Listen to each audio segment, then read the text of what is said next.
নমস্কাৰ আজি আমি এটা নতুন অধ্যায়ৰ বিষয়ে আলোচনা কৰিম ইউনিট 11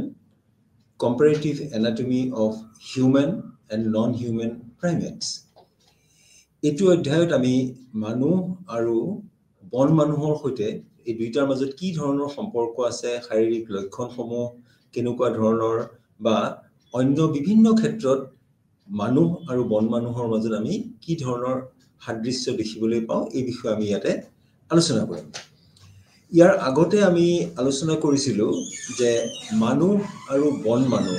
এই দুইটাই হোমিনিডিয়াৰ অন্তৰ্ভুক্ত অৰ্থাৎ হোমিনিডিয়া বুলি যেটো ভাগ আছে এই ভাগটোৰ ভিতৰত মানুহ আৰু বন মানুহ বিলাক ইয়াৰ অন্তৰ্ভুক্ত ইয়াৰে ভিতৰত মানুহ হৈছে হোমিনিডিৰ অন্তৰ্ভুক্ত আৰু বন মানুহৰ আমি বন মানুহ বুলি কোৱাৰ লগে লগে গিবন ওৰাংউটান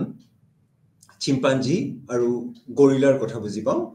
এইখিনিৰ ভিতৰত গিবনটো হৈছে হাইলোবেটিডি পৰিয়ালৰ অন্তৰ্ভুক্ত আৰু ওৰাংউটান চিম্পাঞ্জি আৰু গৰিলা এই তিনটা হৈছে পঙ্গিডিৰ অন্তৰ্ভুক্ত অৰ্থাৎ হাইলোবেটিডি পঙ্গিডি আৰু হোমিনিডি এই গোটেই কেইটা হল গৈ হোমিনয়ডিয়াৰ অন্তৰ্ভুক্ত ঠিক সেইভাবে মানুহ আৰু বন মানুহৰ মাজত আমি বিভিন্ন প্ৰকাৰৰ সাদৃশ্য বা কোনো ক্ষেত্ৰত আমি বৈসাদৃশ্য দেখিবলৈ পাওঁ কিন্তু বেছিভাগ ক্ষেত্ৰতে আমি কিছুমান সাদৃশ্য দেখিবলৈ পাওঁ আৰু এই বিষয়ে আমি এইটো চেপ্টাৰত আমি আলোচনা কৰিম এতিয়া সাধাৰণতে আমি প্ৰাইমেটৰ বিৱৰ্তনৰ কথা যেতিয়া অধ্যয়ন কৰো অৰ্থাৎ মানুহ বন মানুহ এই সমূহ হৈছে প্ৰাইমেটৰ অন্তৰ্ভুক্ত আৰু প্ৰাইমেটৰ বিৱৰ্তনৰ বিষয়ে আমি যেতিয়া অধ্যয়ন কৰো তেতিয়া হলে আমি দেখিবলৈ পাওঁ যে বিৱৰ্তনৰ যেটো প্ৰসেস অৰ্থাৎ বিৱৰ্তন যিদৰে হয় তাত প্ৰাইমেট মানে বন মানুহ আৰু মানুহ আমি দুইটাকে প্ৰাইমেটৰ অন্তৰ্ভুক্ত কৰিছো গতিকে সিহঁতৰ মাজত আমি দেখা পাওঁ যে হাত ভৰিৰ কিছুমান বিৱৰ্তন হোৱা দেখো দাঁত আৰু আহাৰৰ আমি কিছুমান পৰিৱৰ্তন দেখো ইন্দ্ৰিয় মগজু আৰু আচৰণৰ আমি কিছুমান পৰিৱৰ্তন দেখিবলৈ পাওঁ এটা প্ৰাইমেটৰ মাজত আমি দেখিছো যে মানুহৰ বাহিৰে মানুহে যেটো দ্বিপদ চলন বুলি কোৱা হয় অৰ্থাৎ দুখন ভৰিৰ ওপৰত ভৰ দি মানুহে খোজ কাঢ়িব পাৰে আৰু অন্যান্য যিখিনি আছে অৰ্থাৎ বন মানুহ গিবন চিম্পাঞ্জি গৰিলা ওৰাংউটান এইবিলাকে দুখন ভৰিৰ ওপৰত থিয় হ'ব পাৰে কিন্তু তেনেকৈ খোজ কাঢ়িব নোৱাৰে বেছি দূৰলৈ তে বেসিক্যালি তেওঁলোকে সাধাৰণতে তেওঁলোকে চাৰিখন ঠেঙৰ ওপৰতে ভৰ দি সিহঁতে খোজ কাঢ়ে কিন্তু মানুহৰ ক্ষেত্ৰত আমি দেখো যে ইয়াৰ দুখন ভৰিৰ ওপৰত ভৰ দি পেলে খোজ কাঢ়িব পাৰে এটো এটা আমি পাৰ্থক্য ইহঁতৰ মাজত দেখিবলৈ পাওঁ বন মানুহ আৰু মানুহৰ মাজত বহুত ক্ষেত্ৰত আমি দেখো যে বন মানুহবিলাক সাধাৰণতে বৃক্ষবাসী অৰ্থাৎ ইহঁতে গছত বাস কৰে বেছিভাগ ক্ষেত্ৰতে আমি দেখো যে ইহঁতে গছত বাস কৰে বা গছৰ ফলমূল আদি খাই পেলে ইহঁতে জীৱন নিৰ্বাহ কৰে কিন্তু মানুহৰ ক্ষেত্ৰত আমি দেখো যেহেতু মানুহ দ্বিপদ চলন কৰিব পাৰে অৰ্থাৎ দুখন ভৰিৰ ওপৰত ভৰ দি খোজ কাঢ়িব পাৰে গতিকে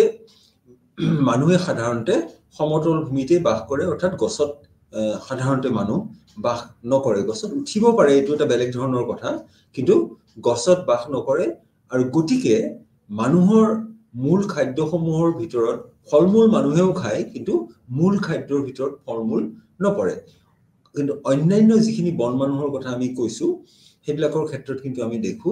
যে সিহঁতে ফলমূল খাই জীৱন নিৰ্বাহ কৰে এতিয়া খাদ্য ভাষাৰ লগত বা আহাৰৰ সৈতে দাঁতৰ এটা সম্পৰ্ক থাকে আমি দেখো যে যিবিলাক সাধাৰণতে আমি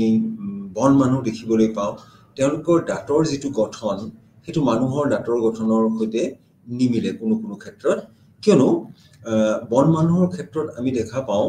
যে ইহঁতৰ দাঁত সাধাৰণতে 36টা যেটো দাঁতৰ ফৰ্মুলা আমি কওঁ 2:1:3:3 তাৰ মানে ওপৰৰ পাৰিৰ সোঁফালৰ যিখিনি দাঁত আছে আমি গোটেই দাঁতৰ যেটো পাৰি থাকে তাক আমি চাৰিটা ভাগত ভাগ কৰোঁ এনেকৈ কৰি এনেকৈ চাৰিটা ভাগ কৰোঁ তাৰে যেটো ওপৰৰ পাৰি যিখিনি দাঁত আছে তাত আমি ফৰ্মুলাটো আমি কৈছো কি 2:1:3:3 তাৰ মানে দুটা আগদাঁত থাকে এটা জামুদাঁত এটা কুকুৰ দাঁত থাকে তিনিটা প্ৰাক জামুদাঁত থাকে আৰু তিনিটা জামুদাঁত থাকে অৰ্থাৎ এটা অংশত দুটা আগদাঁত থাকে এটা কুকুৰ দাঁত থাকে তিনিটা প্ৰাক জামুদাঁত থাকে আৰু তিনিটা জামুদাঁত থাকে টোটাল ইয়াতে কেইটা হ'ল গৈ 6 7 আৰু 2 9টা অৰ্থাৎ এটা অংশত 9টা দাঁত থাকে এটা কেইটা অংশ আমি পাম 1 2 3 4 চাৰিটা অংশ চাৰিৰে যদি আমি তাক পূৰণ কৰি দিও তেতিয়া হলে আমি দেখিম 4 * 9 = 36 তাৰমানে টোটাল দাঁতৰ সংখ্যা হৈছে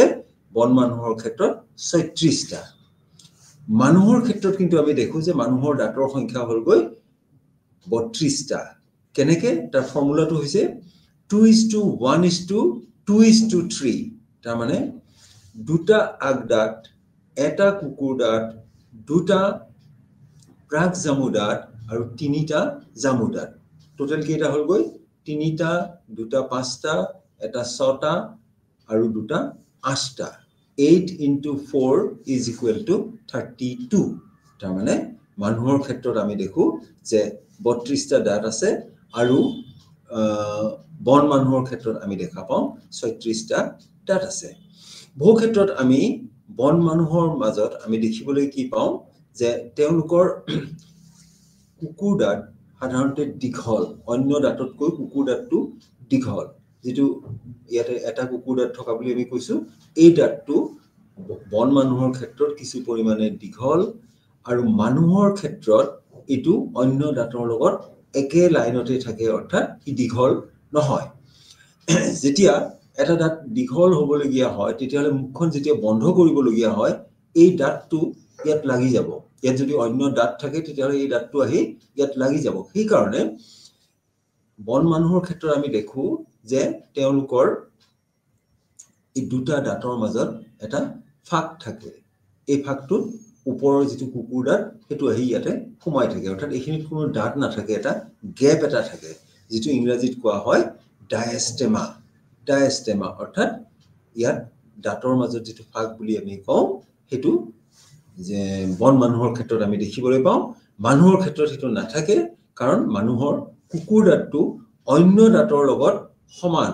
ই দীঘল হৈ নাথাকে সেইকাৰণে মানুহৰ ক্ষেত্ৰত আমি ডায়াষ্টেমা বা দন্ত অবকাশ দাঁতৰ মাজৰ যেটো ফাক হেতু দন্ত অবকাশ বুলি কোৱা হয় অৰ্থাৎ বন মানুহৰ ক্ষেত্ৰত আমি দন্ত অবকাশ দেখো মানুহৰ ক্ষেত্ৰত আমি দন্ত অবকাশ নেদেখো ঠিক সেইদৰে আহাৰৰ ক্ষেত্ৰতো আমি দেখো যে বন মানুহ বিলাকে যেটো আহাৰ খায় ফলমূলে হওক বা অন্য যি আহাৰে নহয় এটো কেঁচা অৱস্থাত খাবলগীয়া হয় অৰ্থাৎ তেওঁলোকৰ মাজত আহাৰ সিজাই খাব পৰা যেটো ব্যৱস্থা হেতু নাই কিন্তু মানুহৰ যেটো জুইৰ ব্যৱহাৰ কৰিব পাৰে বা মানুহৰ যেটো সংস্কৃতি আছে গতিকে মানুহে যেটো আহাৰ খায় সেই আহাৰ বিলাক সাধাৰণতে তাক সিজাই পেলে খোৱা হয় ফলত মানুহৰ যেটো দাঁতৰ আকাৰ আমি জানো যে কেঁচা বস্তু খাবৰ কাৰণে দাঁত শক্তিশালী হোৱাৰ প্ৰয়োজন দাঁত ধাৰযুক্ত হোৱাৰ প্ৰয়োজন কিন্তু যেতিয়া আমি সিজোৱা আহাৰ খাবলৈ আৰম্ভ কৰিলো আমাৰ দাঁতত যথেষ্ট পৰিমাণৰ পৰিৱৰ্তন পিছত আমি এই বিষয়ে আৰু ভালকৈ আলোচনা কৰিম কিন্তু দাঁতৰ আমাৰ বহুত পৰিৱৰ্তন হৈ গল আমাৰ দাঁতৰ যেটো তাৰ গঠন আৰু তাৰ যেটো আকাৰ এটো কিছু পৰিমাণে সৰু হৈ আহিলে আমি যদি বন মানুহ আৰু মানুহৰ দাঁতৰ আকাৰ আমি লক্ষ্য কৰো তাৰ গঠন যদি আমি লক্ষ্য কৰো তেতিয়ালে আমি দেখিবলৈ পাম যে মানুহৰ দাঁতৰ আকাৰ কিছু পৰিমাণে সৰু বন মানুহৰ তুলনাত ঠিক সেইদৰে মানুহৰ আৰু বন মানুহৰ মগজু তাৰ আচৰণ তাৰ ইন্দ্ৰিয় এই গোটেই বস্তুবিলাক সাধাৰণতে বেলেগ বেলেগ আমি দেখিবলৈ পাওঁ আমি জানো যে বন মানুহৰ ক্ষেত্ৰত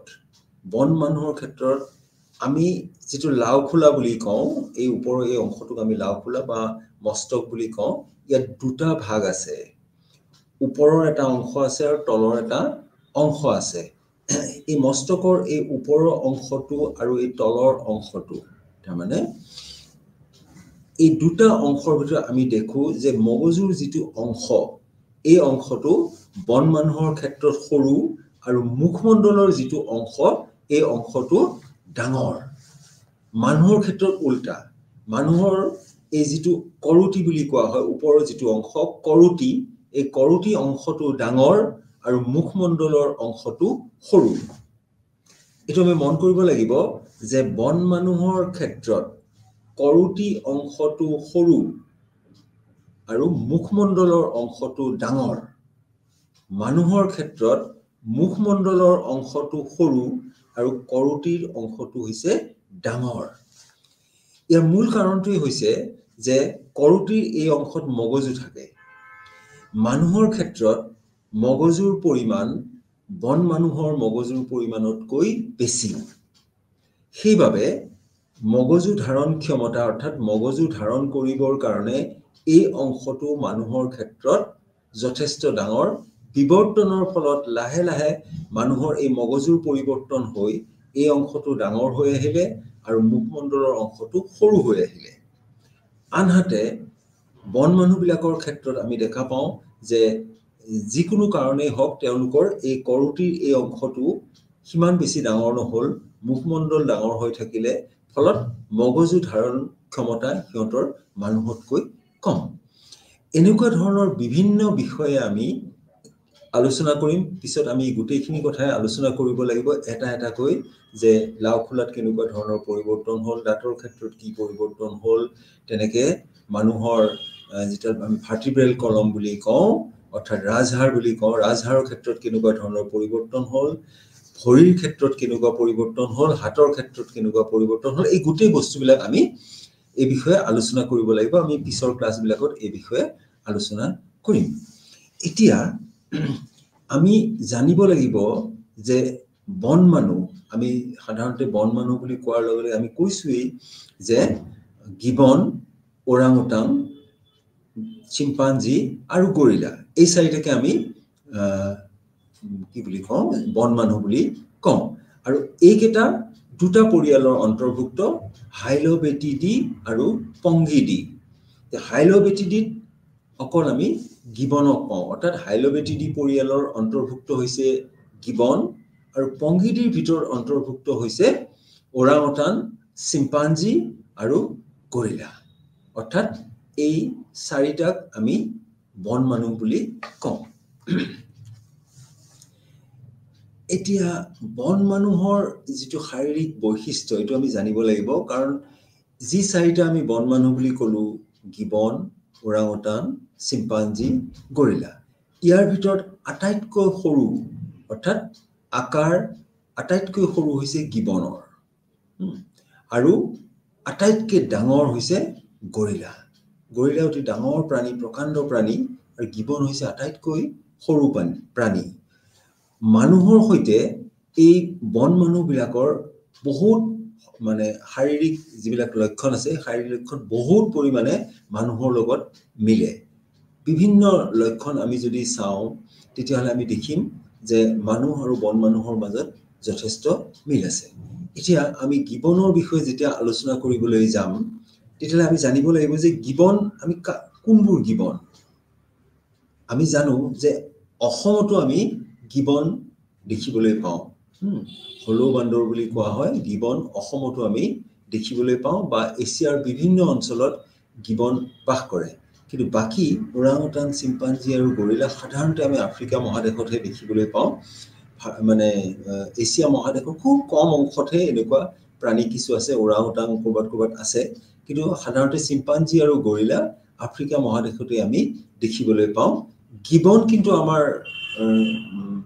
নৰ্থ ইষ্ট ইণ্ডিয়া বা উত্তৰ পূব ভাৰতৰ বিশেষকৈ অসমত আৰু এছিয়াৰ বিভিন্ন অঞ্চলত আমি গিবন দেখিবলৈ পাওঁ বন মানুহৰ ভিতৰত গিবনেই আকাৰত আটাইতকৈ সৰু দুখন ভৰিৰ ওপৰত ভৰ দি ই থিয় হলে ইয়াৰ উচ্চতা প্ৰায় 92 সেন্টিমিটাৰ হয় যেতিয়া দুখন ভৰিৰ ওপৰত থিয় হৈ পেলে ই থিয় হয় তেতিয়াহলে ইয়াৰ উচ্চতা 92 সেন্টিমিটাৰ মানহে হয়গৈ প্ৰাপ্তবয়স্কৰ গিবনৰ ওজন প্ৰায় 5 কিলোগ্ৰামৰ পৰা 7 কিলোগ্ৰামলৈ হয় অৰ্থাৎ এটা গিবন যদি আমি প্ৰাপ্তবয়স্ক গিবন পাওঁ তেতিয়া তাৰ ওজনো খুব বেছি 5ৰ পৰা 7 কেজিৰ ভিতৰত হ'ব পাৰে ইহঁতৰ হাত দুখন ভৰিৰ তুলনাত যথেষ্ট দীঘল আমি দেখো যে গিবনৰ ভৰিৰ যিটো দৈৰ্ঘ্য তাতকে হাতৰ দৈৰ্ঘ্য যথেষ্ট বেছি ইয়াৰ মূল কাৰণটো হ'ল যেহেতু গিবনবিলাক গছত বাস কৰে বৃক্ষবাসী আৰু মানে এটা ডালৰ পৰা অন্য এটা ডাললৈ জুপিয়াই ফুৰিবলগীয়া হোৱাৰ বাবে সিহঁতৰ হাতৰ যিটো অংশ এইটো ভৰিৰ তুলনাত যথেষ্ট বেছি দীঘল হয় উলমি ফুৰিবৰ কাৰণে সেইবাবে আমি দেখো যে হাতৰ দৈৰ্ঘ্য ভৰিৰ তুলনাত বেছি ঠিক সেইদৰে ইহঁতৰ ভৰিৰ ওপৰত থিয় হলে হাত দুখন বহুত সময়ত মাটিত লাগি থাকে অৰ্থাৎ ভৰিৰ ওপৰত যদি দুখন ভৰিৰ ওপৰত থিয় হয় তেতিয়াহলে দেখো যে হাতখন ইমানেই দীঘল যে হাতখন আহি সাধাৰণতে মাটিত লাগি থাকে আমি তেনেকৈ দেখিবলৈ পাওঁ গতিকে আমি কৈছো যে এটোৰ লগত গছত যেহেতু কিয়তে থাকিবলগীয়া হয় গছত জপিয়াই ফুৰিবলগীয়া হয় উলমি থাকিবলগীয়া হয় সেইবাবে হাতখন ভৰিৰ তুলনাত দীঘল এই বাকি যিকেইটা আমি বন মানুহৰ কথা কৈছো এই গুটেই কেইটাৰ ভিতৰত আসলতে গিবনহে সম্পূৰ্ণৰূপে বৃক্ষবাসী অৰ্থাৎ বৃক্ষ চলনত গিবন আটাইতকৈ এই বাকি যিকেইটা বন মানুহ আমি দেখিলো তাতকৈ আটাইতকৈ বেছি পাকৈত গিবনবিলাক গছ বগোৱাত আটাইতকৈ বেছি পাকৈত ইহঁতে শতকৰা 90% সময় গছতেই বাস কৰে অৰ্থাৎ গিবন সাধাৰণতে আমি যিকোনো সময়ত আমি গছৰ ডালতে উলমি থকা দেখিবলৈ পাওঁ মাটিত খুব কম সময়ৰ বাবেহে ইহঁতে মাটিত নামি আহে বেছিভাগ সময় আমি কৈছো যে শতকৰা 90% সময় ইহঁতে গছতে বাস কৰে সেইকাৰণে ইহঁতকে প্ৰকৃত বৃক্ষবাসী বুলি কোৱা হয় মাটিত ইহঁতে দুখন ভৰিৰ ওপৰত ভৰ দি কিছু দূৰ খোজ কাঢ়িবও পাৰে এইদৰে খোজ কাঢ়োতে দীঘল হাত দুখন দুয়োফালে উলমি ইয়াক শৰীৰৰ সমতা ৰক্ষা কৰাত সহায় কৰে অৰ্থাৎ দুখন ভৰিৰ ওপৰত অলপ দূৰ খোজ কাঢ়িব পাৰে বৰ বেছি নোৱাৰে কিন্তু তাতেও হাত দুখনে মাটিত ভৰ দি তাক এটা তাৰ শৰীৰৰ যিটো ওজন আছে তাৰ সমতাটো ৰক্ষা কৰি চলে গিবনৰ কাষ্ঠকটি আছে কাষ্ঠকটি মানে হৈছে যে ইয়াৰ যিটো পিছফালৰ শৰীৰৰ পিছফালৰ যিটো নেজৰ তলৰ অংশটো তাত এক ধৰণৰ পেডৰ দৰে এটা বস্তু আছে অৰ্থাৎ যেতিয়া ই ক'ৰবাত বহে তেতিয়াহলে কষ্ট নাপায় এটা পেডৰ নিচিনা বস্তু আছে যিটো কাষ্ঠকটি বুলি কোৱা হয় এইটো গিবনৰ ক্ষেত্ৰত আমি দেখিবলৈ পাওঁ ইহঁতৰ মুখমণ্ডল প্ৰহস্ত আৰু পদতলৰ বাহিৰে শৰীৰৰ অন্যান্য অংশবিলাক নোমেৰে থকা আমি কি দেখিব পাওঁ তেওঁলোকৰ যে হাতৰ তুল প্ৰহস্ত বা পদতল এইবিলাকত বা মুখৰ যিখিনি অংশ এইখিনি অংশত সাধাৰণতে নোম নাথাকে তাৰ বাহিৰে গোটেই শৰীৰটো নোমেৰে আবৃত নোমৰ ৰংটো কোনো ক্ষেত্ৰত আমি ক'লাও দেখিব পাৰো ধোঁৱা বৰণীয়াও দেখিব পাৰো আৰু কিছুমান গিবন আছে যিবিলাকৰ এই নোমৰ ৰংটো বগাও হয় আমি দেখিবলৈ পাওঁ গিবনৰ প্ৰহস্ত আৰু পদৰ বৃদ্ধাঙ্গুলি প্ৰতিমুখী বৃদ্ধাঙ্গুলি মানে যেটো বুঢ়া আঙুলিটোৰ কথা কৈছো এটা বুঢ়া আঙুলিটো প্ৰতিমুখী মানে হৈছে কি যে মানুহৰ ক্ষেত্ৰতো হাতৰ বুঢ়া আঙুলিটো প্ৰতিমুখী তাৰ মানে বাকি চাৰিটা আঙুলি একেটা লাইনতে আছে একে ধৰণে আছে কিন্তু বুঢ়া আঙুলিটো পৃথক হৈ আছে সেই কাৰণে ইয়াক আমি প্ৰতিমুখী বুলি কওঁ গিবনৰ ক্ষেত্ৰত প্ৰহস্ত হাতৰ আৰু পদৰ ভৰিৰ দুইটা ক্ষেত্ৰতে আমি দেখো যে তাৰ বৃদ্ধাঙ্গুলিটো প্ৰতিমুখী ভৰি মানুহৰ ক্ষেত্ৰত আমি দেখিম যে মানুহৰ যেটো ভৰিৰ বৃদ্ধাঙ্গুলি এটো প্ৰতিমুখী নহয় বাকি চাৰিটা আঙুলিৰ লগত সমান হৈ আছে কিন্তু হাতৰ ক্ষেত্ৰত মানুহৰো বৃদ্ধাঙ্গুলিটো প্ৰতিমুখী কিন্তু গিবনৰ ক্ষেত্ৰত আমি দেখিবলৈ পাওঁ যে হাতৰ নহয় আনকি ভৰিৰ বৃদ্ধাঙ্গুলিটো প্ৰতিমুখী তে ইয়াৰ মূল কাৰণটোই হৈছে যেহেতু ইহঁত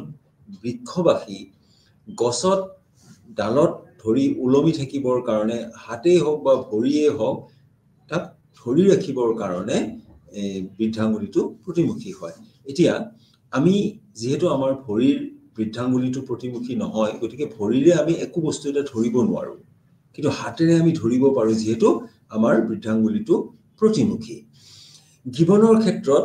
যেহেতু গছত বাস কৰে গছৰ ডালত উলমি থাকিবলগীয়া হয় ইটো ডালৰ পৰা সিটো ডাললৈ জপিয়াই ফুৰিবলগীয়া হয় সেইবাবে প্ৰহস্ত আৰু পদ ভৰি দুইটাৰ ক্ষেত্ৰতে আমি দেখো যে তাৰ বৃদ্ধাঙ্গুলিটো প্ৰতিমুখী এইটো এটা খুব উল্লেখযোগ্য লক্ষণ আৰু মূল কাৰণটোৱে হৈছে যে ইহঁত যেহেতু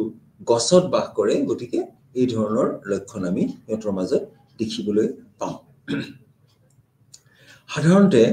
প্ৰহস্তৰ বৃদ্ধাঙ্গুলিৰ বাহিৰে বাকি আটাইবোৰ আঙুলিতে আমি দেখা পাওঁ যে দীঘলীয়া নখ আছে সাধাৰণতে হৈছে কি যে অকল বৃদ্ধাঙ্গুলিটো যদি বাদ দিম তেতিয়াহ'লে দেখিম যে বাকি আঙুলিকেইটাত ইহঁতৰ দীঘলীয়াকে নখ থাকে আন বন মানুহৰ লাওখোলাৰ তুলনাত গিবনৰ লাওখোলাটো যথেষ্ট সৰু আৰু মুখমণ্ডল লাওখোলাটোৰ তুলনাত যথেষ্ট ডাঙৰ এনেও আমি কৈছো যে গিবন আটাইতকৈ সৰু প্ৰাণী গতিকে অন্যান্য যিকেইটা বন মানুহৰ কথা আমি কৈছো তাতকেতো গিবন আটাইতকৈ সৰু আৰু দেখা যায় যে সিহঁতৰ যিখিনি মস্তকৰ অংশ সেই অংশটো মুখমণ্ডলৰ অংশতকৈ বহুত বেছিয়ে সৰু অৰ্থাৎ মুখমণ্ডল যথেষ্ট ডাঙৰ আৰু মস্তকৰ এই অংশটো সাধাৰণতে সৰু হয় আৰু লাওখোলাটো দেখাত ডিম্বাকৃতিৰ হয় ইহঁতৰ কপাল এঢলীয়া আৰু চকুৰ যিটো কুটৰ বুলি যিটো আমি কওঁ এটো যথেষ্ট দীঘল মানে চকুৰ যিটো কুটৰ আমি আছে অৰ্থাৎ ঘুৰণীয়া ধৰণৰ আৰু ভিতৰৰ ফালে সোমাই যায় দীঘল মানে এটো ভিতৰৰ ফালে সোমাই যায় আৰু ডাঙৰ নাসিকা দণ্ড ইহঁতৰ অবতল নাসিকা দণ্ড বুলি ক'লে নাকৰ ওপৰৰ যিটো অংশৰ কথা কৈছো এটো নাসিকা দণ্ড বুলি কোৱা হয় এই নাসিকা দণ্ডটো ভিতৰৰ ফালে এনেকে সোমাই যোৱা অৰ্থাৎ এটো অবতল ভিতৰৰ ফালে সোমাই যোৱা নাকৰ বিন্ধাও হৈছে ইহঁতৰ ডিম্বাকৃতি যদি আমি নাকৰ বিন্ধাটো লক্ষ্য কৰো তেতিয়াহ'লে দেখিম যে এটো ডিম্বাকৃতিৰ কুকুৰ দাঁতটো গিবনৰ ক্ষেত্ৰত দীঘল আৰু জুঙা আমি আগতেই কৈছো যে কুকুৰ দাঁতটো বন মানুহৰ ক্ষেত্ৰত ই দীঘল অন্য দাঁততকৈ ই দীঘল গিবনৰ ক্ষেত্ৰতো আমি দেখা পাওঁ যে কুকুৰ দাঁতটো যথেষ্ট দীঘল আৰু সেই কাৰণে দাঁতৰ মাজত তলৰ পাৰি দাঁতৰ মাজত ইহঁতৰ দন্ত অৱকাশ থাকে অলপ আগতেই আমি আলোচনা কৰিছিলো যে যেতিয়া কুকুৰ দাঁতটো দীঘল হয় মুখখন যেতিয়া বন্ধ কৰিবলগীয়া হয় তেতিয়া তলৰ পাৰি সেই অংশটো য'ত কুকুৰ দাঁতটো আহি লাগি যায় সেইখিনিত এটা গ্যাপ থাকে যেটো দন্ত অৱকাশ বুলি কোৱা হয় গিবনৰ ক্ষেত্ৰতো যেহেতু কুকুৰ দাঁতটো দীঘল গতিকে গিবনৰ ক্ষেত্ৰতো আমি দন্ত অৱকাশ দেখিবলৈ পাওঁ এটো এটা উল্লেখযোগ্য লক্ষণ গিবনৰ প্ৰধান আহাৰবিলাক হৈছে কি যে ফল-মূল খায় আমি জানোৱে যে ইহঁত বৃক্ষবাসী গতিকে ফল-মূল ইহঁতে খায় তেনেকে কীট-পতংগ ইহঁতে খায় গছৰ পাত ফল-মূল চৰাইৰ কণী এইবিলাক খাই ইহঁতে জীৱন নিৰ্বাহ কৰে গিবনৰ গৰ্ভধাৰণ সময় এটো 30 সপ্তাহ অৰ্থাৎ 30 সপ্তাহৰ মূৰত ইহঁতে এটা পোৱালি জন্ম দিয়ে গিবন সাধাৰণতে সৰু একটা পৰিয়ালত বিভক্ত হৈ থাকে আমি দেখো যে গিবনৰ মাজত আমি যেটো মানুহৰ ক্ষেত্ৰত আমি যেটো পৰিয়ালৰ ধাৰণা আমি দেখিবলৈ পাওঁ গিবনৰ ক্ষেত্ৰতো আমি পৰিয়ালৰ ধাৰণা এটা দেখিবলৈ পাওঁ যে সৰু পৰিয়ালত বিভক্ত হৈ ইহঁতে দল বান্ধি ফুৰুতে দল বান্ধিয়ে ফুৰে কিন্তু পৰিয়ালটো এটা বেলেগ পৰিয়াল থাকে আৰু গোটেই পৰিয়াল লগ লাগি কেতিয়াবা দল হিচাপেও সিহঁতে অন্য ফালে বা এডাল গছৰ পৰা অন্য এডাল গছলৈ বা এটা অংশৰ পৰা অন্য এটা অংশলৈ ইহঁতে যায় গিবনৰ যেটো কৰোটি ধাৰণ ক্ষমতা আমি অকমান আগতেই কৈ আহিছিলো যে কৰোটিৰ এই কৰোটিৰ অংশটো যিমানেই ডাঙৰ হ'ব কৰোটি ধাৰণ ক্ষমতা মগজুৰ ধাৰণ ক্ষমতাটো ইয়াত বেছি হ'ব যেহেতু গিবনৰ ক্ষেত্ৰত আমি দেখো যে কৰোটিৰ এই অংশটো যথেষ্ট সৰু গতিকে ইয়াৰ কৰোটি ধাৰণ ক্ষমতাটো সৰু সাধাৰণতে 97.5 cubic centimeter cc cubic centimeter বা 97.5 ঘন সেন্টিমিটার কিউবিক সেন্টিমিটার মানে হৈছে ঘন সেন্টিমিটার অর্থাৎ ইহতৰ মগজু এই অংশটোত মগজু খুব বেছি কিমান থাকিব পাৰে 97.5 ঘন সেন্টিমিটাৰ 97.5 ঘন সেন্টিমিটাৰ তেওঁলোকৰ ইয়াতে মগজু ধাৰণ কৰা ক্ষমতা আছে ইয়াৰ পিছতে এখিনি হল আমি গিবনৰ বিষয়ে ক'ব পাৰো ইয়াৰ পিছত আমি পংগিডি বুলি যেটো ভাগ আছে পংগিডিৰ আমি তিনিটা প্ৰজাতি দেখিবলৈ পাওঁ ওৰাংওটাং চিম্পাঞ্জি আৰু গৰিলা এতিয়া আমি ওৰাংওটাঙৰ বিষয়ে যেতিয়া আমি অধ্যয়ন কৰো তেতিয়া আমি দেখো যে ওৰাংওটাঙৰ বিস্তৃতি সাধাৰণতে বৰ্নিও সুমাত্ৰা জাভা আৰু দক্ষিণ পূব এছিয়াৰ মূল ভূখণ্ডৰ পৰা চীন দেশৰ উত্তৰলৈকে বিস্তৃত হৈ আছে অৰ্থাৎ ওৰাংওটাং বিলাক সাধাৰণতে আমি ক'ত দেখা পাওঁ বৰ্নিওত আমি দেখিবলৈ পাওঁ সুমাত্ৰা জাভা এইবিলাক দ্বীপপুঞ্জ এই দ্বীপবিলাকত আমি চিম্পাঞ্জিক দেখিবলৈ পাওঁ ঠিক সেইদৰে এছিয়াৰ মূল ভূখণ্ডৰ পৰা চীন দেশলৈকে ওৰাংওটাঙৰ বিস্তৃতি আমি দেখিবলৈ পাওঁ কিন্তু লাহে লাহে ওৰাংওটাঙৰ যেটো জনসংখ্যা ইহতৰ লাহে লাহে কমি আহিছে বিভিন্ন কাৰণৰ আমি বিভিন্ন ধৰণৰ হাবি জংঘল কাটি গোটেই পৰিবেশ নষ্ট কৰাৰ ফলতো লাহে লাহে ওৰাংওটাঙৰ সংখ্যা কমি আহিছে আৰু বৰ্তমান আমি অকল সুমাত্ৰা আৰু জাভাতহে ওৰাংওটাং দেখিবলৈ পাওঁ বাকি প্ৰায় সকলো অংশতে ওৰাংওটাং লাহে লাহে নিশ্চিহ্ন হৈ গৈছে নাইকিয়া হৈ গৈছে অৰ্থাৎ ই বিলুপ্ত হৈ গৈছে কিন্তু এতিয়াও আমি সুমাত্ৰা আৰু জাভাত আমি ওৰাংওটাং এতিয়াও আমি দেখিবলৈ পাওঁ গিবনৰ নিচিনাকে ওৰাঙৰ হাতৰ দৈৰ্ঘ্য ভৰিতকৈ বেছি ওৰাংওটাঙৰ ক্ষেত্ৰতো আমি দেখিছো যে ইয়াৰ হাতৰ দৈৰ্ঘ্যটো গিবনৰ নিচিনাই হাতৰ দৈৰ্ঘ্যটো বেছি আৰু ভৰিৰ দৈৰ্ঘ্যটো কম আৰু সেইবাবে থিয় হৈ দুখন ভৰিৰ ওপৰত যদি থিয় হয় বহুত ক্ষেত্ৰত হাতখন আহি মাটিত লাগি থাকে যেটো আমি গিবনৰ ক্ষেত্ৰতো দেখিবলৈ পাইছিলো মটা গিবন বিলাক সাধাৰণতে 1.5 মিটাৰতকৈ ওখ যিবিলাক ওৰাংওটাঙৰ ভিতৰত যিবিলাক মটা ওৰাংওটাং আছে সেইবিলাক 1.5 মিটাৰলৈকে ওখ হ'ব পাৰে আৰু ইহঁতৰ ওজন প্ৰায় 90 কিলোগ্ৰামলৈকে হ'ব পাৰে তাৰমানে কিছু ডাঙৰ গিবনতকৈ যথেষ্ট পৰিমাণে ডাঙৰ গতিকে 90 কেজি মান ইয়াৰ ওজন হ'ব পাৰে কিন্তু মাইকি ওৰাংওটাং যিবিলাক আছে ইহঁতৰ যেটো উচ্চতা এটো কম যথেষ্ট কম 1.5 সেন্টিমিটাৰতকৈ কম যথেষ্ট কম আৰু ওজনো বহুত ক্ষেত্ৰত আমি দেখা পাওঁ যে 45-50 কেজিৰ ভিতৰত হয় কিন্তু মোটা ওৰাংওটাঙৰ ক্ষেত্ৰত আমি দেখিছো যে 90 কেজিলৈকে হ'ব পাৰে ওৰাঙৰ শৰীৰটো গোটেই শৰীৰটো খহটা নোমেৰে ঢকা আৰু গিবনৰ নিচিনাকে গাৰ নোম কোমল নহয় ওৰাংওটাঙৰ যিবিলাক নোম আমি দেখো গোটেই গাটো নোমেৰে আবৃত হয় কিন্তু নোমবিলাক যথেষ্ট খহটা গিবনৰ ক্ষেত্ৰত আমি দেখো যে তাৰ নোমবিলাক কোমল আছিল ওৰাংওটাঙৰ ক্ষেত্ৰত কিন্তু নোমবিলাক কোমল নহয় ই যথেষ্ট পৰিমাণে খহটা ওৰাঙৰ যেটো আমি তাৰ মানে নোমৰ যেটো ৰং হেতু আমি সাধাৰণতে দেখা পাওঁ যে ৰঙচুৱা ধৰণৰ হ'ব পাৰে নাইবা খুব উজ্জ্বল মুগা বৰণৰ হ'ব পাৰে এটো হৈছে নোমখিনিৰ ৰং তেনেকে ছালৰ যেটো ৰং যিখিনি ছালৰ ৰং আমি দেখো হেতু হেটা মুগা ধৰণৰ আমি ৰং দেখিবলৈ পাওঁ ইয়াত আমি কিছুমান কথা দেখিবলৈ পাওঁ যে যেটো ওৰাংওটাঙৰ প্ৰহস্ত যথেষ্ট পৰিমাণে দীঘল বুলি আমি কৈছো ভৰিত কিন্তু দীঘল বুলি কৈছোৱে আৰু আঙুলিবোৰো যথেষ্ট পৰিমাণে দীঘল বৃদ্ধাঙ্গুলি প্ৰতিমুখী আৰু খুব চুটি ওৰাঙৰ ক্ষেত্ৰতো আমি দেখো যে তাৰ বৃদ্ধাঙ্গুলিবিলাক প্ৰতিমুখী অৰ্থাৎ হি বেলেগ অন্য আঙুলিতকৈ হি বেলেগ ফালে আছে কিন্তু এটা কথা হ'ল যে ওৰাংওটাঙৰ বৃদ্ধাঙ্গুলিটো যথেষ্ট সৰু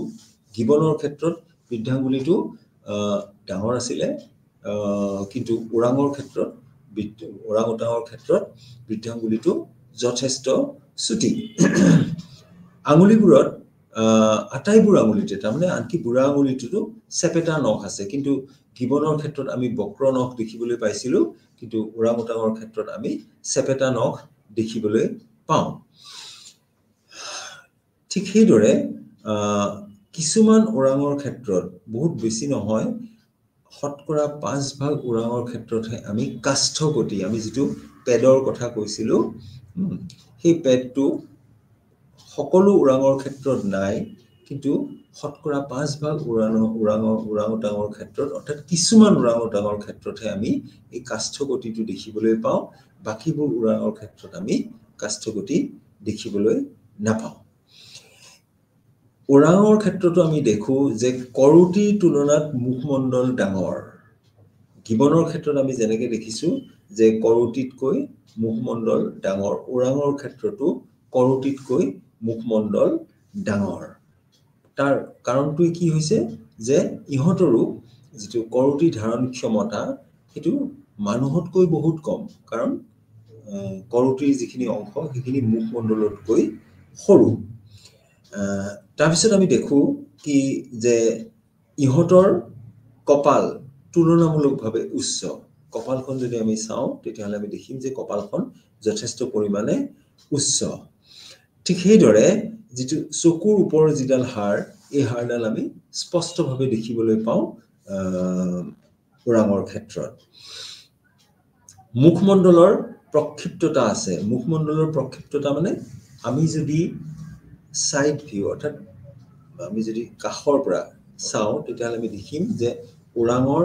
মুখমণ্ডলৰ এই অংশটো এইখিনি মুখমণ্ডল বুলি কয় মুখমণ্ডলৰ এই অংশটো ওলাই আহা বাহিৰৰ ফালে ওলাই আহা যেটো আমি কওঁ প্ৰক্ষিপ্ত অৰ্থাৎ মুখমণ্ডল হৈছে প্ৰক্ষিপ্ত ওলাই আহা হেতু আমি ওৰাংউটাং বিলাকৰ ক্ষেত্ৰত দেখিবলৈ পাওঁ আৰু ইহঁতৰ ক্ষেত্ৰত আমি দেখো যে ইহঁতৰ থুতৰি নাই এই থুতৰি যেটো অংশৰ কথা আমি কৈছো এই অংশটো ওৰাংউটাঙৰ ক্ষেত্ৰত থুতৰি নাই ইহঁতৰ কুকুৰ দাঁত দীঘল আৰু অন্য দাঁততকৈ ই দীঘল হোৱা কাৰণে আমি ওৰাংউটাঙৰ ক্ষেত্ৰতো দন্ত অৱকাশ দেখিবলৈ পাওঁ যেটো ডায়েষ্টেমা বুলি কৈছো যে যেতিয়া কুকুৰ দাঁতটো দীঘল হয় তেতিয়াহলে তলৰ পাৰি সেই অংশটোত আমি এটা ফাক দেখিবলৈ পাওঁ যেটো দন্ত অৱকাশ বুলি কোৱা হয় বা ইংৰাজীত তাক কোৱা হয় ডায়েষ্টেমা এটো ওৰাংউটাঙৰ ক্ষেত্ৰতো আছে আমি গিবনৰ ক্ষেত্ৰতো আগতে পাই আহিছিলো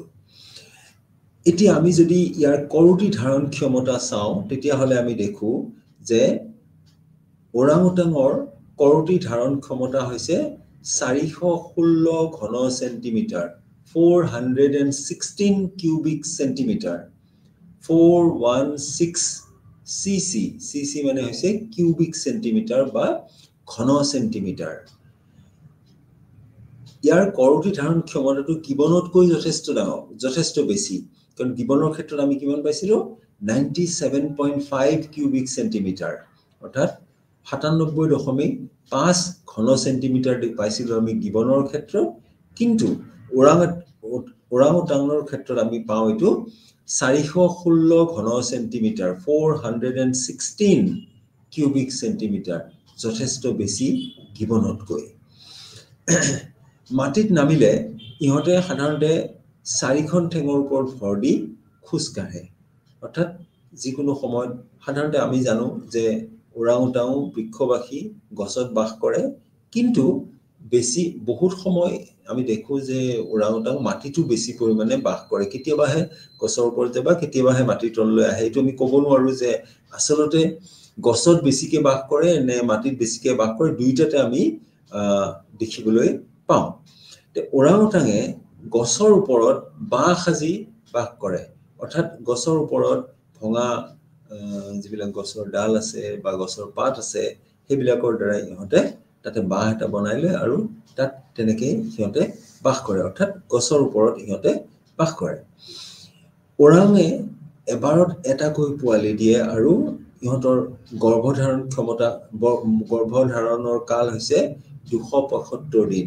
275 days অৰ্থাৎ তাৰ গৰ্ভধাৰণ যেটো সময় এটো হৈছে 275 দিন আৰু এবাৰত ইহঁতে এটাকৈ পোৱালি জন্ম দিয়ে ওৰাংউটাঙৰ ক্ষেত্ৰতো আমি গিবনৰ দৰে পৰিয়ালৰ ধাৰণা দেখিবলৈ পাওঁ ইহঁতেও একোটা পৰিয়ালত বাস কৰে য'ত মাক বাপেক আৰু যিবিলাক পোৱালি আছে হেবোৰ একেলগে বাস কৰে এখিনি হল আমি ওৰাঙৰ যেটো তাৰ লক্ষণ তাৰ যেটো শাৰীৰিক লক্ষণ এটো বিষয় আমি ইয়াত আলোচনা কৰিলো ইয়াৰ পিছত আমি পাম চিম্পাঞ্জি চিম্পাঞ্জি বিলাক ওৰাংউটাঙতকৈ ডাঙৰ চিম্পাঞ্জি বিলাকৰ যেটো শাৰীৰিক লক্ষণ আমি দেখিবলৈ পাওঁ হেতু আমি যদি অধ্যয়ন কৰো তেনে দেখিম যে চিম্পাঞ্জি ওৰাংউটাং বিলাকতকৈ ডাঙৰ আৰু আমি আগতেই কৈছো যে চিম্পাঞ্জি আৰু গৰিলা মূলতঃ আমি আফ্ৰিকা মহাদেশতহে দেখিবলৈ পাওঁ চিম্পাঞ্জিবোৰ সাধাৰণতে পূব আৰু পশ্চিম আফ্ৰিকাৰ বিহুবীয় অঞ্চলত বাস কৰে যিবিলাক বিহুবীয় অঞ্চল বা বিহুব ৰেখাৰ তলত যিবিলাক অঞ্চল আছে সেই অঞ্চল বিলাকতহে চিম্পাঞ্জিক আমি দেখিবলৈ পাওঁ অৰ্থাৎ সেই অঞ্চলবোৰ হৈছে চিম্পাঞ্জিৰ বাসস্থান চিম্পাঞ্জি আমি সাধাৰণতে তিনি প্ৰকাৰৰ দেখিবলৈ পাওঁ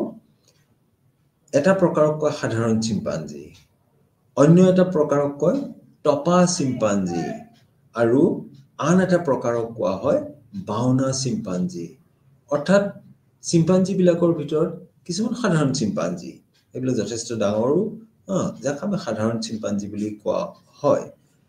অন্য এটা ভাগ আছে টপা চিম্পাঞ্জি অৰ্থাৎ এইবিলাকৰ সাধাৰণতে মূৰত কোনো ধৰণৰ নোম বা চুলি নাথাকে চুলি বুলিও ক'ব পাৰো আমি নোম বুলিও ক'ব পাৰো গতিকে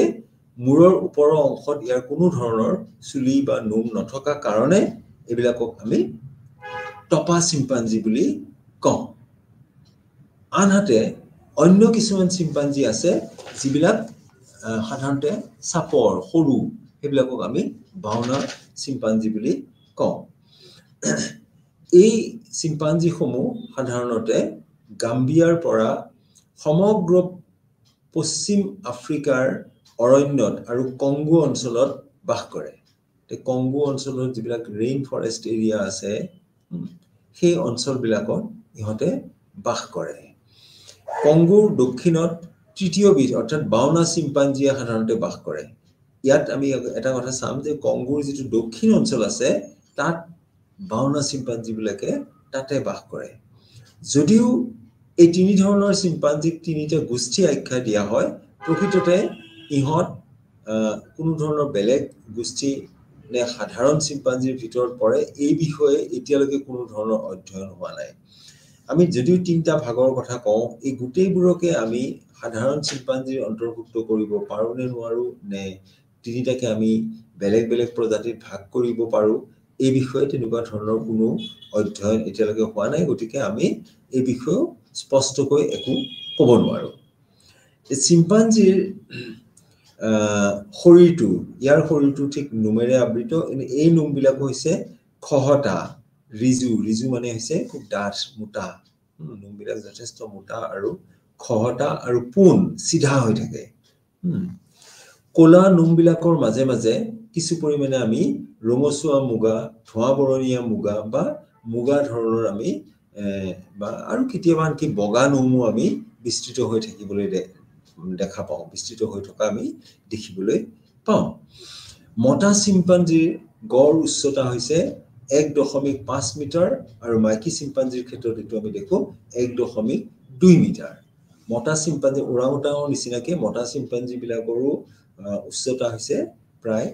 1.5 মিটাৰ আৰু মাইকী চিম্পাঞ্জি বিলাকৰ ক্ষেত্ৰত আমি দেখো যে 1.2 মিটাৰ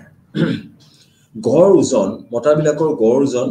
50 কেজি লৈকে হ'ব পাৰে আৰু মহিলা বিলাকৰ ক্ষেত্ৰত আমি দেখো মাইকী চিম্পাঞ্জি বিলাকৰ ক্ষেত্ৰত আমি দেখিবলৈ পাওঁ যেটো 40 কিলোগ্ৰামলৈকে হ'ব পাৰে মটা বিলাকৰ ক্ষেত্ৰত এটো 50 কেজি হ'ব পাৰে আৰু মাইকী বিলাকৰ ক্ষেত্ৰত মাইকী চিম্পাঞ্জি বিলাকৰ ক্ষেত্ৰত এটো 40 কেজি লৈকে হ'ব পাৰে চিম্পাঞ্জিবোৰো বৃক্ষ চলনত অভ্যস্ত আমি গিবন বিলাকে যেনেকে বা বৃক্ষত বাস কৰা আমি দেখিছিলো, ঠিক সেইদৰে চিম্পাঞ্জী বিলাকেও বৃক্ষ চলনত অভ্যস্ত, যদিও ইহঁত সমতল ভূমিটো বাস কৰে। আৰু সমতল ভূমিত যেতিয়া ইহঁতে খোজ কাঢ়ে তেতিয়া দুখন ভৰিৰ ওপৰত ভৰ দিয়ে, আৰু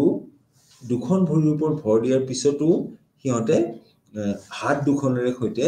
মাটিত ভৰ দি থকাৰ কাৰণে আমি চাৰিখন ঠেঙেৰে খোজ কঢ়াৰ নিচিনা দেখিবলৈ পাওঁ। আচলতে দুখন ঠেঙেৰে খোজ কাঢ়িবলৈ চেষ্টা কৰে, কিন্তু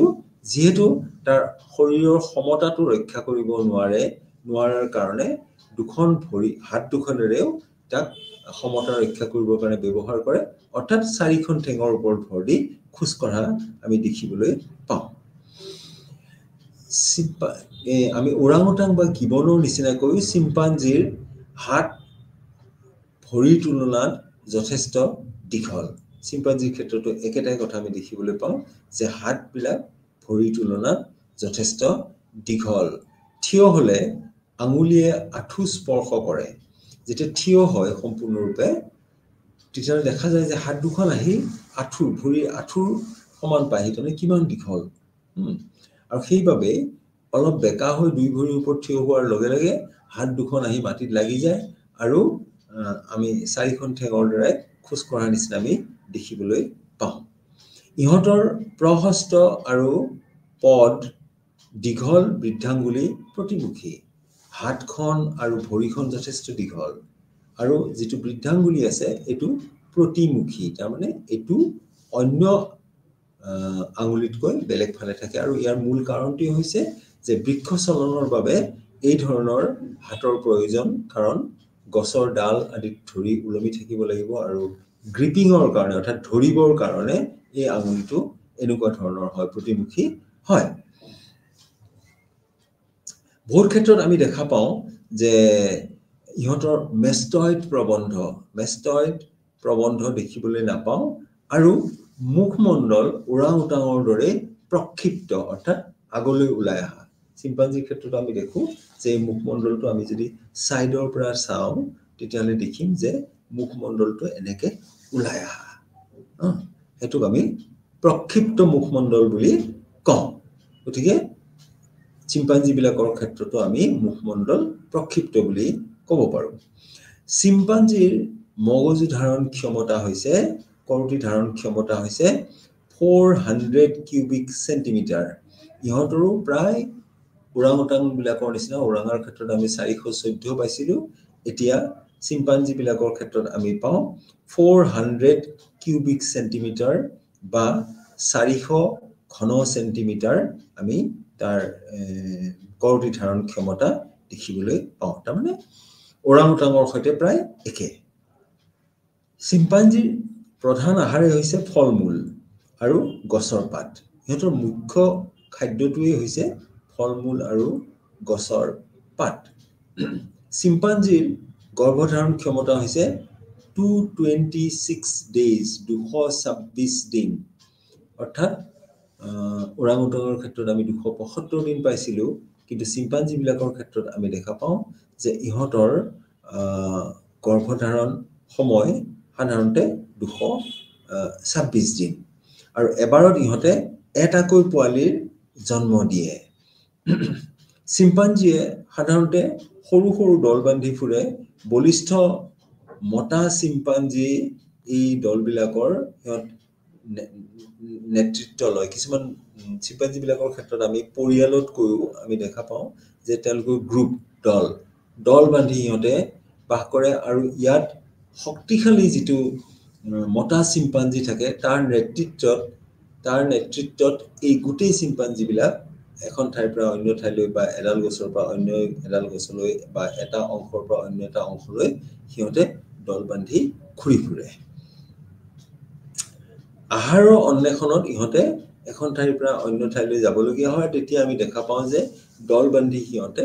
এটা ঠাইৰ পৰা অন্য ঠাইলৈ গৈছে। গতিকে চিম্পাঞ্জীবিলাকৰ ক্ষেত্ৰতো আমি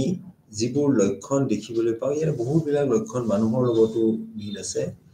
আৰু সাধাৰণতে চিম্পাঞ্জী আৰু ওৰাংওটাং এই দুইটা বন মানুহৰ ক্ষেত্ৰতে আমি কিছুমান লক্ষণ প্ৰায় একে ধৰণৰ দেখিবলৈ পাওঁ বা শৰীৰৰ যিটো উচ্চতা বা তাৰ ওজন এই গোটেই বস্তুবিলাক বহুতখিনি ক্ষেত্ৰত আমি একে দেখিবলৈ পাওঁ কিন্তু পাৰ্থক্য এটা হ'ল যে সাধাৰণতে ওৰাংওটাংবিলাক এছিয়া মহাদেশত আমি দেখিবলৈ পাওঁ আৰু চিম্পাঞ্জিবিলাক বেসিক্যালি আমি আফ্ৰিকা মহাদেশত দেখিবলৈ পাওঁ অৰ্থাৎ ইহঁতৰ যিটো বাসস্থান এই বাসস্থানটো বেলেগ বেলেগ ভিন্ন এটা এছিয়া মহাদেশৰ ভিতৰত এটা আফ্ৰিকা মহাদেশৰ ভিতৰত আমি দেখিবলৈ পাওঁ এতিয়া আমি চাওঁ গৰিলাৰ কথা গিবনৰ কথা আমি গিবনৰ যিবিলাক শাৰীৰিক লক্ষণ সেইবিলাক কথা আমি অনুমান কৰিব পাৰিছো এতিয়া ওৰাংওটাঙৰ বিষয়ে আমি কিছু জানিব পাৰিলো চিম্পাঞ্জিৰ বিষয়ে আমি জানিব পাৰিলো এতিয়া আমি গৰিলাৰ বিষয়ে যদি অধ্যয়ন কৰোঁ তেতিয়াহ'লে আমি দেখিবলৈ পাম যে এই গোটেইবিলাক যি বন মানুহ আছে এই বন মানুহৰ ভিতৰত গৰিলা আটাইতকৈ ডাঙৰ পশ্চিম আৰু পূব মধ্য আফ্ৰিকাৰ বিশুবীয় অঞ্চলটো হৈছে গৰিলাবিলাকৰ বাসস্থান তাৰমানে আফ্ৰিকাৰ ঠিক সকলো অঞ্চল নহয় যিবিলাক বিশুবীয় অঞ্চল আছে তাৰমানে পশ্চিম আৰু পূব মধ্য আফ্ৰিকাৰ যিবিলাক অঞ্চল আছে বিশুবীয় অঞ্চল আছে বিশুব ৰেখাৰ তলত যিবোৰ অঞ্চল আছে সেইবিলাকতে মুখ্যতঃ গৰিলাবিলাকে বাস কৰে আমি কৈছো যে যিমানবোৰ জীৱিত প্ৰাইমেট আছে এই গোটেইবিলাক জীৱিত প্ৰাইমেট মানে হ'ল যিবোৰ প্ৰাইমেট এতিয়াও জীয়াই আছে অৰ্থাৎ গিবন ওৰাংওটাং চিম্পাঞ্জি গৰিলা এইবোৰ প্ৰাণী এতিয়াও পৃথিৱীত আছে এইবোৰ সম্পূৰ্ণৰূপে লুপ্ত হৈ যোৱা নাই কিন্তু ইহঁতৰ পৰিমাণ লাহে লাহে কমি আহিছে কিন্তু সম্পূৰ্ণৰূপে লুপ্ত হৈ যোৱা নাই গতিকে এই জীৱিত যিবিলাক বন মানুহ আছে জীৱিত যিবিলাক প্ৰাইমেট আছে এইবিলাকৰ ভিতৰত গৰিলা আটাইতকৈ ডাঙৰ গড় হিচাপে গৰিলাৰ উচ্চতা 1.7 মিটাৰ আমি চিম্পাঞ্জিবিলাকৰ ক্ষেত্ৰত আমি কৈছিলো যে সিহঁতৰ ম্যাক্সিমাম কিমান হ'ব পাৰে 1.5 মিটাৰ কিন্তু চিম্পাঞ্জি গৰিলাবিলাকৰ ক্ষেত্ৰত গড়ে অৰ্থাৎ তাতকৈ বেছি হ'ব পাৰে গড়ে 1.7 সেন্টিমিটাৰ উচ্চতা ইহঁতৰ দেখিবলৈ পোৱা যায় আনকি কোনো কোনো গৰিলাৰ ক্ষেত্ৰত 2 মিটাৰলৈকে উচ্চতা আমি দেখিবলৈ পাওঁ কিছুমান গৰিলা ইমান ডাঙৰ যে ইহঁতৰ ক্ষেত্ৰত আমি 2 মিটাৰ পৰ্যন্ত আমি ওখ হোৱা দেখিবলৈ পাওঁ আৰু ইহঁতৰ যিটো ওজন এটো গড়ে 200 কেজি মানুহ হ'ব পাৰে বহুত ক্ষেত্ৰত আমি দেখিবলৈ পাওঁ যে ইহঁতৰ শৰীৰৰ যিটো ওজন এই ওজনটো 200 কেজি লৈকে হ'ব পাৰে আনকি কিছুমান গৰিলা এনেকুৱাও আছে য'ত তাৰ যিটো ওজন এটো আনকি 305 কেজি লৈকে হ'ব পাৰে কোনো কোনো ক্ষেত্ৰত আমি দেখা পাওঁ যে সাধাৰণতে আমি 200 কেজি মানৰ ভিতৰত দেখিবলৈ পাওঁ কিন্তু কোনো কোনো ক্ষেত্ৰত কিছুমান গৰিলাৰ ক্ষেত্ৰত আমি দেখিবলৈ পাওঁ যে তাৰ ওজন 305 কেজি লৈকে হ'ব পাৰে সাধাৰণতে দুই ধৰণৰ গৰিলা দেখিবলৈ পোৱা যায় আফ্ৰিকাৰ পশ্চিম বিশুবীয় অঞ্চলত যিবিলাক গৰিলা আছে এইবিলাকক ভয়ামবাসী গৰিলা বুলি কোৱা হয় আৰু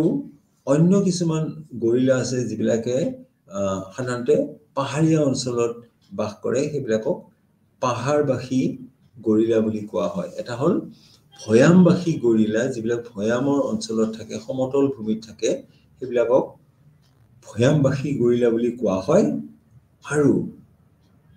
অন্য গৰিলা যিবিলাক সাধাৰণতে পাহাৰীয়া অঞ্চলত বাস কৰে সেইবিলাকক পাহাৰবাসী গৰিলা বুলি কোৱা হয়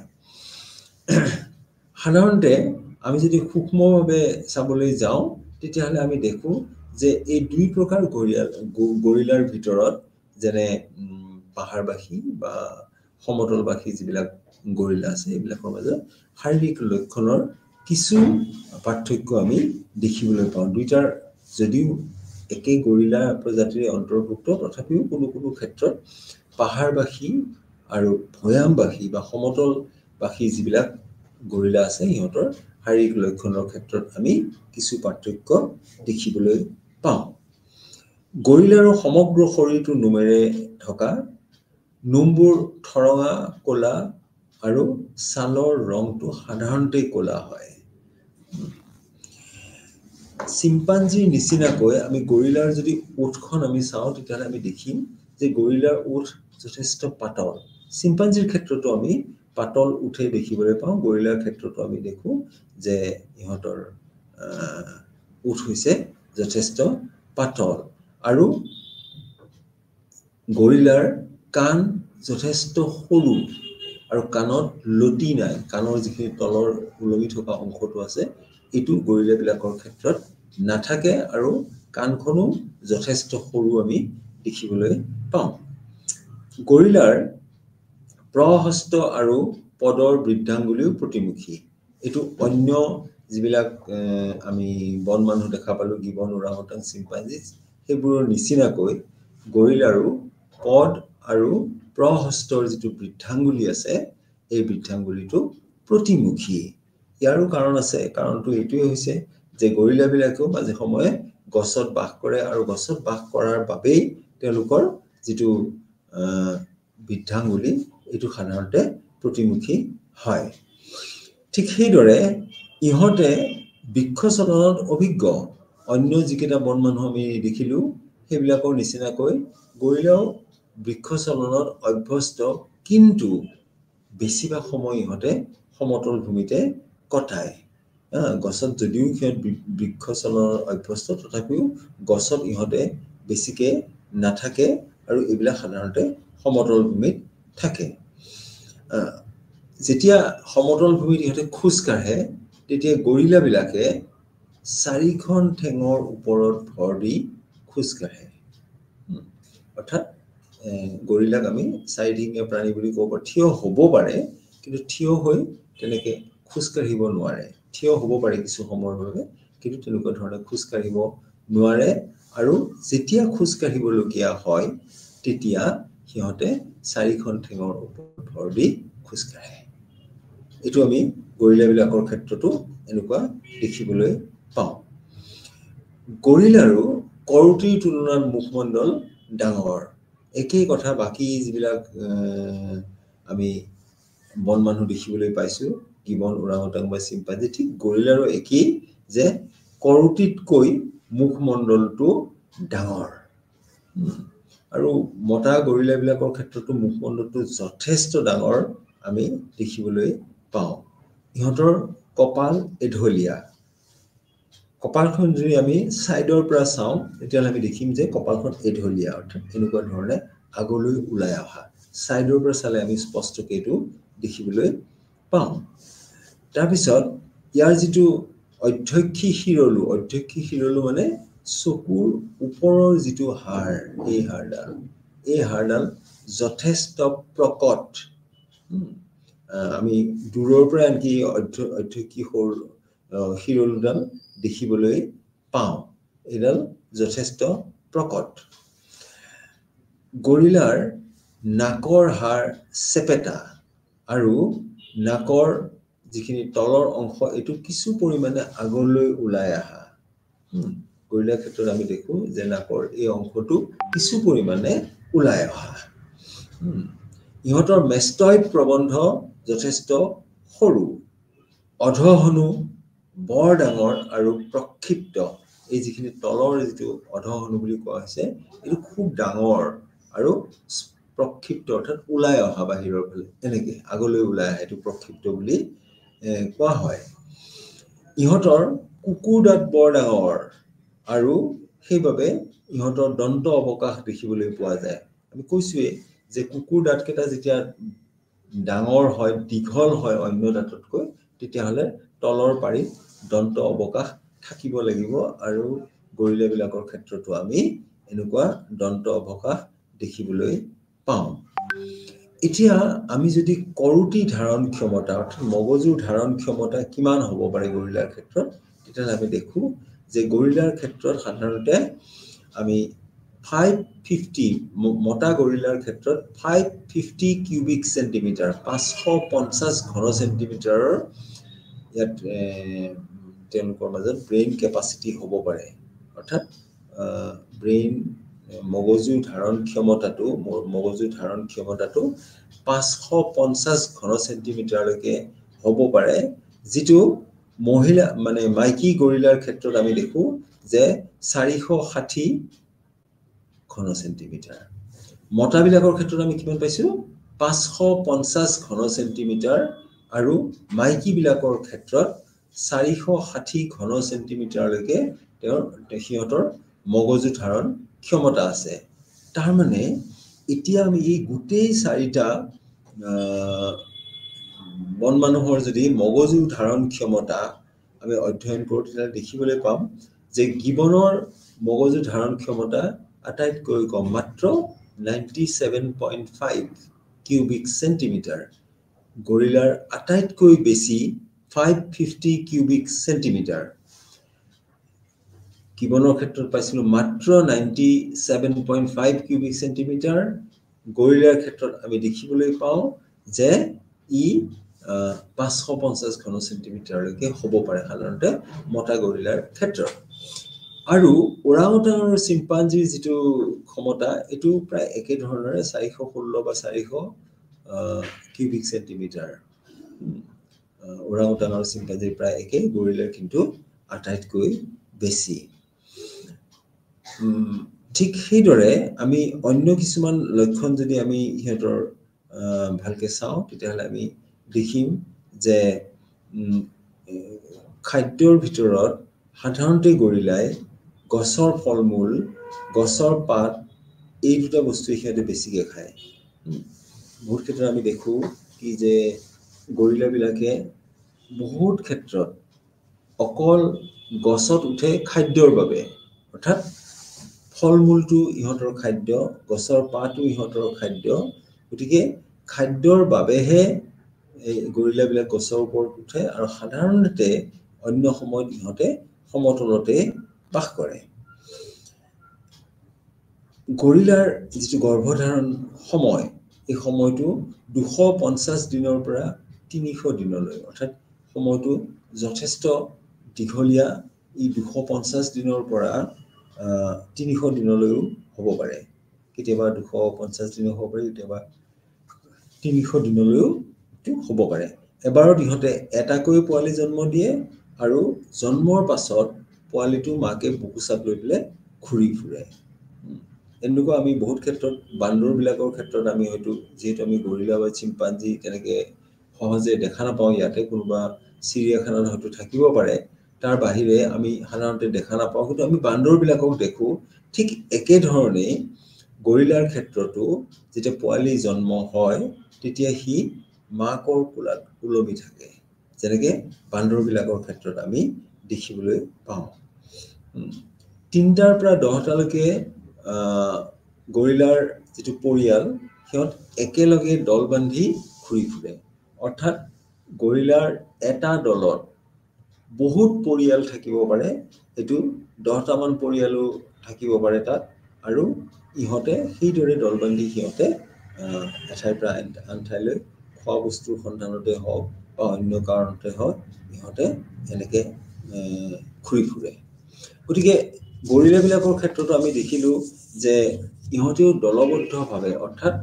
লগ লাগি ইহঁতে বাস কৰে। এটা ঠাইৰ পৰা অন্য এটা ঠাইলৈ ইহঁতে অহা যোৱা কৰে। আৰু ইহঁতৰ মাজতো পৰিয়ালৰ ধাৰণাটো আছে, কিন্তু যেতিয়া ক'ৰবাত যাবলগীয়া হয়, তেতিয়া কিন্তু ইহঁতে দল এটা বান্ধি যায় আৰু এটা দলত 10টামান পৰিয়াল থাকিব পাৰে। ঠিক সেইদৰে সাধাৰণতে পৰ্বতৰ যিবিলাক পৰ্বতবাসী যিবিলাক বা পাহাৰবাসী যিবিলাক গৰিলা আছে, এই গৰিলাবিলাকে সাধাৰণতে পাহাৰত থকা যিবিলাক খুৰুং আছে, পাহাৰত থকা যিবিলাক এনেকুৱা ধৰণৰ গুহাৰ নিচিনা যিবিলাক ঠাই আছে, তাতে ইহঁতে বাস কৰে। এই যিবিলাক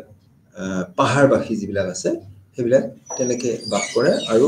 সমতল ভূমিত থকা যিবিলাকে আছে, সেইবিলাক সাধাৰণতে গছতো বাস কৰে আৰু মুকলি ঠাইতো সিহঁতে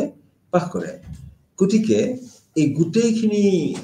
যেতিয়া আমি অধ্যয়ন কৰিলোঁ গিবন, ওৰাংওটাং, চিম্পাঞ্জি আৰু গৰিলা, তেতিয়া আমি দেখা পালোঁ যে ইহঁতৰ বহুত ক্ষেত্ৰত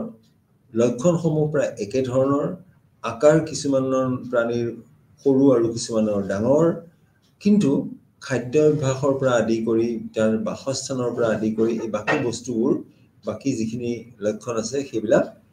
একে ধৰণৰ হয় আমি পিছত এইখিনি মানুহৰ লগত আমি তুলনা কৰিম ইয়াৰ পিছত যেতিয়া আমি আকৌ লগ পাম গতিকে আজিলৈ মই ইমানতে অন্ত পেলালো নমস্কাৰ